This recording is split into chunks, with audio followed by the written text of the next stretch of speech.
Assalamualaikum warahmatullahi wabarakatuh. Selamat pagi anak-anak ibu sekalian. Semoga dalam keadaan sehat. Pada pagi hari ini ibu akan menjelaskan tentang asuhan keperawatan pada sistem muskuloskeletal, di mana yang ibu harapkan adik-adik pada perawatan medikal bedah 2, adik-adik sudah pernah mempelajari tentang sistem muskuloskeletal. Jadi pada KMP 4 ini kita akan menjelaskan tentang bagaimana asuhan keperawatan pada sistem muskuloskeletal. Di sini apakah adik-adik pernah membaca tentang bagaimana membuat asuhan keperawatan pada sistem muskuloskeletal? Ibu ingin tahu. Kira-kira siapa yang tahu, anak-anak ibu sekalian?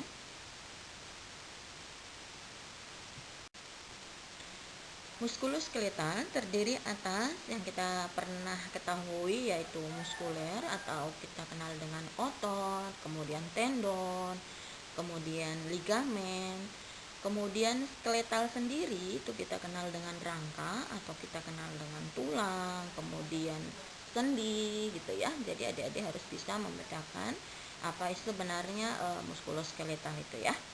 Jadi di sini ketika kita berbicara tentang muskuloskeletal, kita ketahui tentang adanya fraktur, kita pernah mengenal adanya fraktur, kita pernah mendengar tentang dislokasi.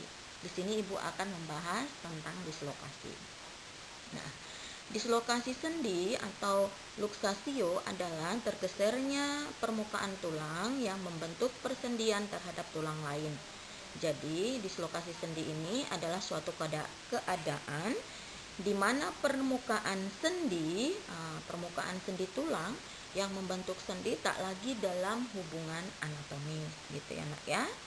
Adik-adik perlu mengetahui tentang apa itu dislokasi. Jadi nanti kita membahasnya itu asuhan keperawatan tentang dislokasi ini agak mudah adik-adik memahami. Kemudian kita masuk pada klasifikasi dislokasi sendi. Jadi dari klasifikasi dislokasi sendi, salah satu kita bahas tentang klasifikasi menurut penyebabnya. Yang pertama adalah dislokasi kongenital, di mana dislokasi kongenital ini terjadi sejak lahir akibat kesalahan dari pertumbuhan, di mana sering terjadi pada daerah pikul. Kemudian yang kedua, menurut penyebabnya yaitu dislokasi spontan atau kita kenal dengan dislokasi patologik. Akibat penyakit sendi dan atau jaringan sekitar sendi seperti adanya tumor, adanya infeksi gitu ya. Kemudian dislokasi traumatik.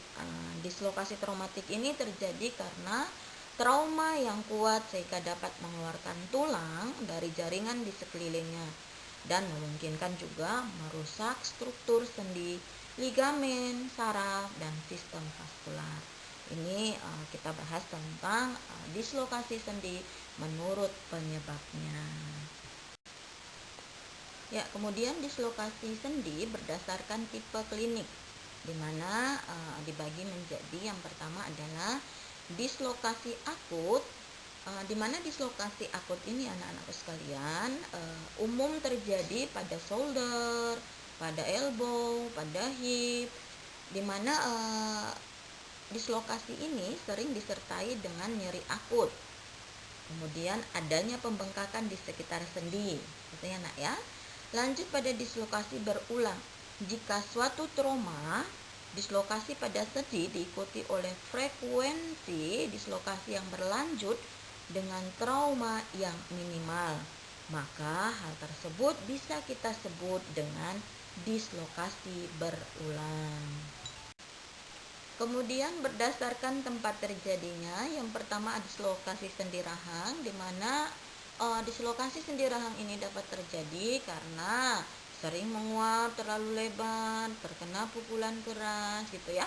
Kemudian yang kedua adalah dislokasi sendi bahu, terjadi akibat pergeseran kapus humerus dari sendi glenohumeral berada di anterior dan medial glenoid, di mana kita kenal dengan dislokasi anterior.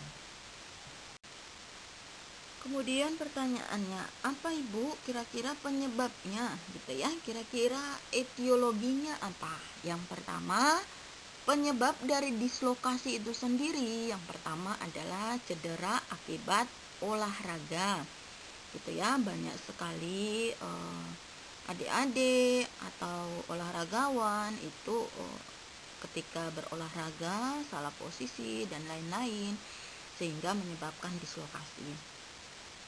Kemudian yang kedua adalah trauma yang tidak berhubungan dengan olahraga. Contoh Ibu, contohnya adalah benturan keras pada sendi saat kecelakaan. Kemudian yang ketiga, bisa faktor penyebabnya karena terjatuh. Dan yang keempat, patologisnya itu terjadinya tir atau ligamen dan kapsul artikuler yang merupakan komponen vital penghubung tulang ada terjadi permasalahan di dalamnya gitu ya Nak ya. Itu adalah beberapa etiologi atau penyebab kenapa terjadi dislokasi. Kemudian untuk manifestasi klinis dislokasi sendi antara lain, yang pertama adanya nyeri akut, yang kedua adanya perubahan kontur sendi gitu ya.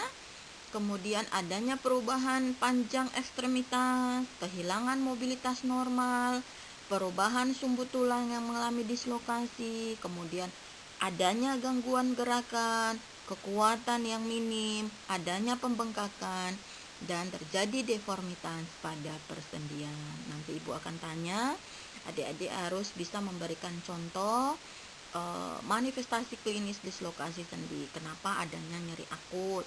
Seperti apa sih gitu ya pada seseorang atau pasien yang mengalami dislokasi sendi.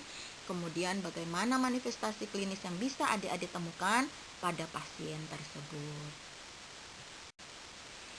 Ya, untuk patofisiologi dislokasi sendi di sini anak-anak Ibu sekalian, Ibu minta adik-adik untuk membacanya.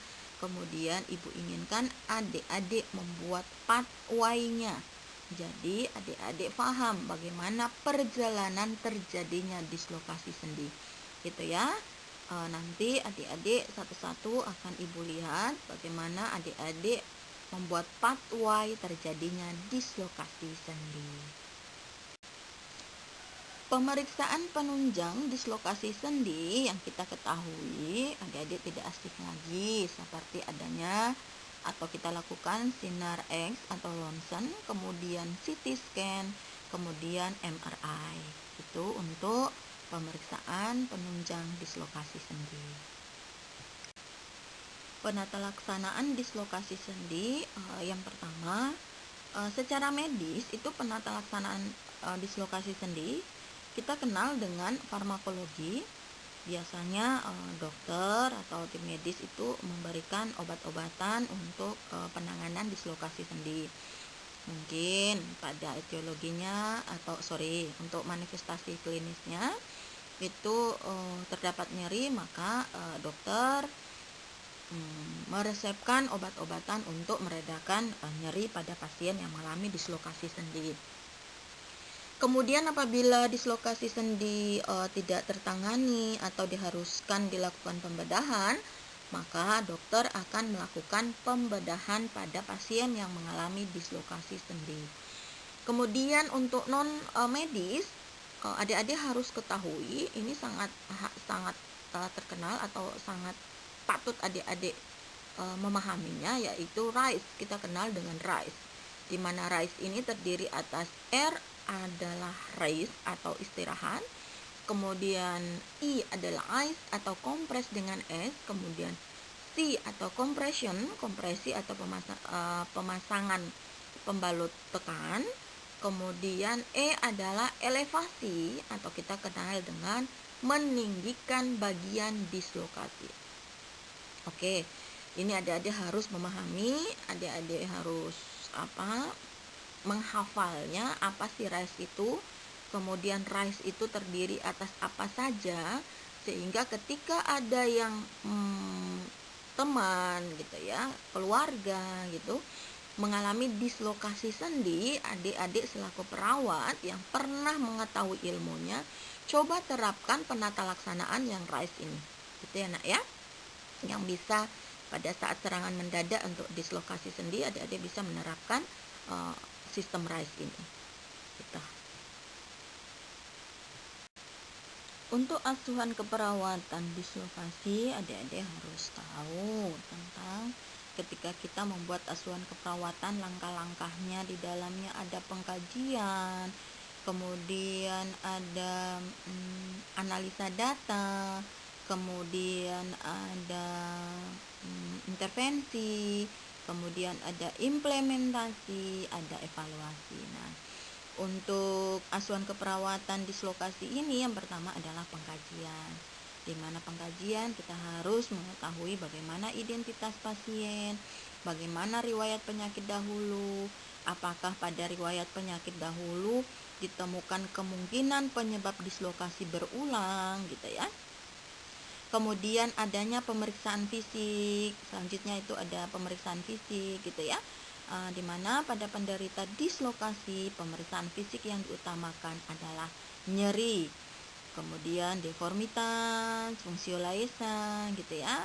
Misalnya pada bahu tidak ada endorotasi pada dislokasi anterior bahu. Itu salah satu contoh untuk adik-adik membuat asuhan keperawatan pada dislokasi sendi item pertama atau item pengkajian. Diagnosa keperawatan yang mungkin muncul pada pasien dengan dislokasi sendi. Nah, Ibu tekankan lagi ya adik-adik bahwa diagnosa keperawatan yang muncul ini adalah diagnosa yang kemungkinan muncul pada dislokasi sendi. Namun, ketika adik-adik memberikan asuhan keperawatan pada pasien, sebelum diagnosanya muncul, adik-adik sesuaikan dulu dengan hasil pengkajian yang adik-adik dapat pada pasien yang adik-adik kaji. Jadi diagnosa keperawatan itu muncul sesuai dengan hasil pengkajian atau data-data yang terdapat pada pasien yang adik kelola. Gitu ya nak ya. Nah, di sini untuk diagnosa keperawatan yang mungkin muncul pada pasien dislokasi, yang pertama adalah gangguan rasa nyaman atau nyeri, kemudian gangguan mobilitas fisik, kemudian perubahan nutrisi, kemudian adanya ansietas, kemudian adanya gangguan body image. Ya, sekian dan terima kasih anak-anak ibu sekalian. Jangan lupa belajar. Ketika adik-adik mempelajari slide ibu, adik-adik kemudian mempelajari sumber-sumber daftar pustaka yang ibu share kepada adik-adik, kemudian adik-adik mempelajari jurnal-jurnal yang adik-adik ketahui. Apabila adik-adik menemukan kesulitan atau adik-adik kurang memahami, silahkan kita diskusi bareng. Ibu siap untuk diskusi bersama adik-adik. Gitu ya. Jangan lupa jaga kesehatan. Kita ketemu lagi pada pertemuan berikutnya. Assalamualaikum warahmatullahi wabarakatuh dan selamat pagi anak-anak ibu sekalian.